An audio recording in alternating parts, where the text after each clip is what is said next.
Police માત્ર દંડ જ નથી કરતી, પરંતુ વિખૂટા પડેલા પરિવારોને મેળવવાનું પુણ્યનું કામ પણ કરે છે. આ વાક્ય વિસનગર શહેર પોલીસે સાર્થક કરી બતાવ્યું છે. વિસનગરની આદર્શ હોસ્ટેલમાંથી 2.5 મહિના પહેલાં ભેદી સંજોગોમાં ગુમ થયેલા ધોરણ 9ના વિદ્યાર્થીને પોલીસે અથાગ મહેનત બાદ અમદાવાદના ગીતા મંદિર વિસ્તારમાંથી શોધી કાઢ્યો છે. આ બાળક પોતાનું ગુજરાન ચલાવવા માટે પ્લાસ્ટિકની બોટલો વીણવાનું કામ પણ કરતો હતો. ત્યારે કેવી રીતે બાળકની શોધખોળ કરવામાં આવી તે અંગે શહેર પીઆઈ કેબી પટેલ જણાવે છે કે તારીખ 27/2/2026ના રોજ જે અહીંયા આદર્શ હોસ્ટેલમાં રહી ધોરણ 9માં અભ્યાસ કરતો હતો. 27 તારીખના રોજ એ અહીંથી હોસ્ટેલમાંથી કોઈને કહ્યા વગર પોતાની બેગ લઈ અને નીકળી ગયેલો. એ નીકળ્યા બાદ એને અહીંયા એના જે એકાઉન્ટ હોય એમાંથી 500 રૂપિયા ઉપાડેલા.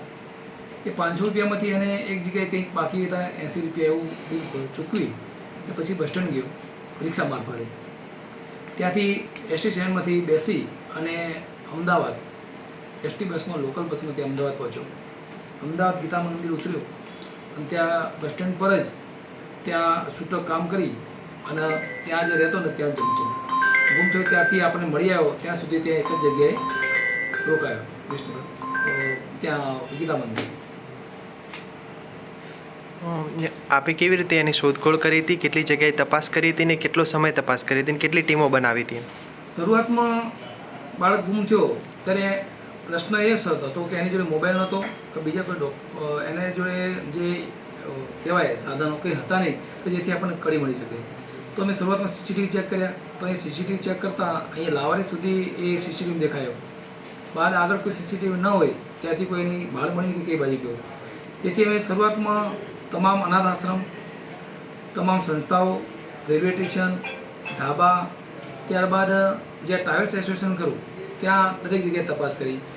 ત્યારબાદ અમે સફળતા ના મળતા કે જે સીઆઈડી ક્રાઇમમાંથી જે બાળકો ગુમ થયા હોય તેની ડેટા માહિતી મંગાવી ત્યાં તપાસ કરી. ત્યારબાદ અમે એનું પોસ્ટર બનાવી અને ઇનામ જાહેર કરી દરેક જે આપણું સોશિયલ મીડિયા જે વાયરલ કરવામાં આવ્યું દરેક જગ્યાએ દરેક સંસ્થામાં પહોંચવામાં આવ્યું. જ્યાં ત્યારબાદ તપાસ માટે વલસાડ, વાપી, સુરત, અમદાવાદ મોટા દરેક સિટીમાં તપાસ કરવામાં આવી. છેલ્લે તમને સફળતા ક્યાં મળી?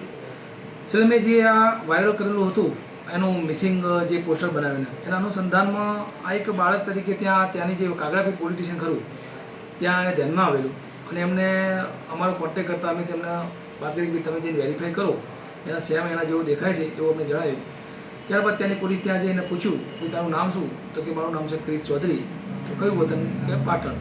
તો ત્યારબાદ વેરીફાઈ થયું અને અમે અહીંથી એનો ફોટો મંગાવીને વેરીફાઈ કરતા જે આપણે બાળક જે ગુમ થયું હતું એ પોતે હતું અને આપણને આ રીતે સફળતા મળી.